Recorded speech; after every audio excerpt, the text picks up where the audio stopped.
by a creature, a dragon man, I am told, that has brought the ruling clans under his guidance and has led them to dozens of victories, compounding with the horrors that resulted in the catastrophic failure at Harmony Road. Further, shictish incursions have reached an all-time high. While we considered them mere nuisances on imperial roads, it is evident that their designs are stronger, their ambitions are greater, and their machinations deadlier than we considered. Your servant understands if the following blasphemy requires a swift and immediate execution, but she would be no servant of the Empire were she not to point out that Carnaria's hubris has led to this disaster. We were fools to think we could hold the reins of humanity forever. Fools to think that no other race could challenge us. Fools to think that the shicts would always lurk in the shadows and the tulwar would dwell in their caves. Fools to think that our empire would keep growing. And, if you do not consider the event that occurred in Cier'Djaal to be evidence enough that we are grossly unprepared for the trials that lie ahead, Holiness, you are a fool too. The war has yet to begin. Defeat is not yet assured.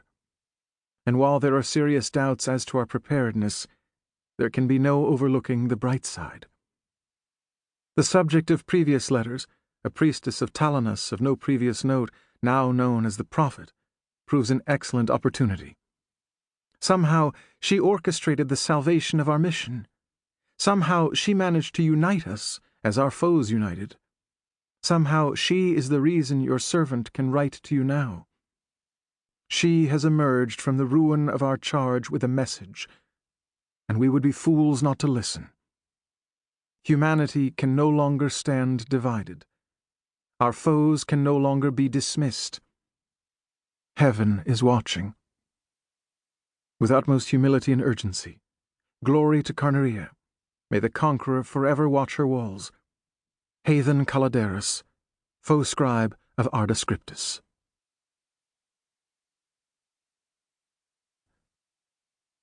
Chapter 1.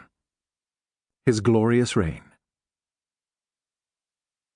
The barest choke of a gasp whistling through a ragged hole. Chains rattled, shook flakes of rust free to fall as red motes in the rising light of dawn.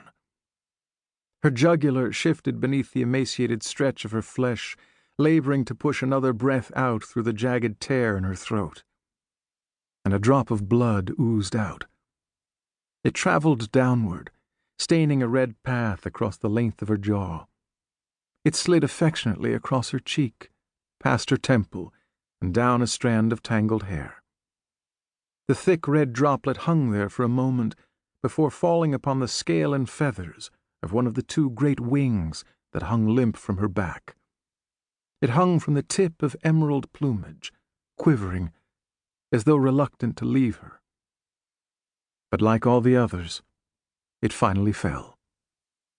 And like all the others, Lenk watched it disappear into the pristine blue waters over which she hung. And when he could no longer see it, he looked up into her face. If she was in pain, the emotionless silver mask that was her face did not betray it. If she could beg for reprieve, the choked noises she made did not sound like it. And if there was anything he could have done to stop her agony, he could not think of it. Or perhaps he wasn't trying hard enough. In the days since it had all happened, since he had been betrayed by Kataria, since he had betrayed Shuro, since he had released hell upon the earth, he had often come to this spot. For a dead city, Rulkas had become noisy of late, and the reservoir at its eastern edge was one of the few places that was still relatively quiet. One would have thought that by now he would have known more about the poor creature that hung over it. Her name was Cier'Djaal. She was an Aeon. Once both those names had meant something. They were the names of a trusted adviser, a friend, a lover. They were the names of a herald of the gods, sent to shepherd men and watch over the earth. They were the names of one who had betrayed heaven and duty, and been betrayed by the same. But to Lenk, she still looked like a corpse. She was tall and slender, even chained upside down as she was, and the elegant musculature of her naked body was still